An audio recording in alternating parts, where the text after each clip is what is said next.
Hello বন্ধুরা, তো শুভ দুপুর সবাইকে। তো তোমরা সবাই কেমন আছো? আশা করছি সবাই খুব ভালো আছো, আর আমিও খুব ভালো আছি।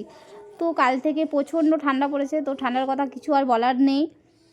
আর এই যে সকাল সকাল বড়মশাই বাজার করে নিয়ে চলে এসছে। তো আজকে নিয়ে এসছে ভোলা মাছ। তো মাছগুলো প্রথমে ভালো করে ধুয়ে নিচ্ছি, তারপরে মাছগুলো ভালো করে ধুয়ে নুন হলুদ মাখিয়ে রেখে দেবো।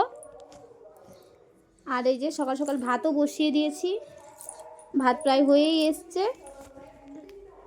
আর রয়েছে কাল রাতের কিছু বাসন, তো সেগুলো আমি মেজে নেবো, কারণ অনেকটা বেলা হয়েছে, বাসন মাজা হয়নি। কারণ জল এতই ঠান্ডা, এর জন্য আর বাসনগুলো রেখে দিয়েছিলাম, মাজা হয়নি। তো এখন মেজে নিচ্ছি বাসনগুলো।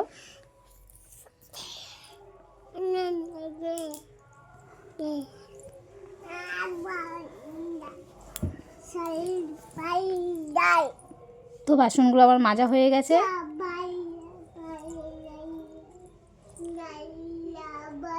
তো আজকে আমি রান্না করব সিম দিয়ে ভোলা মাছ আর বাঁধাকপি আর বেগুন ভাজা। তো দেখো সমস্ত কিছু আমার এখানে রেডি করা হয়ে গেছে। তো এবার আমি রান্না বসাবো। তো আমার আজকে দুপুরের মেনু কেমন লাগলো অবশ্যই কমেন্ট করে জানিও। টাটা।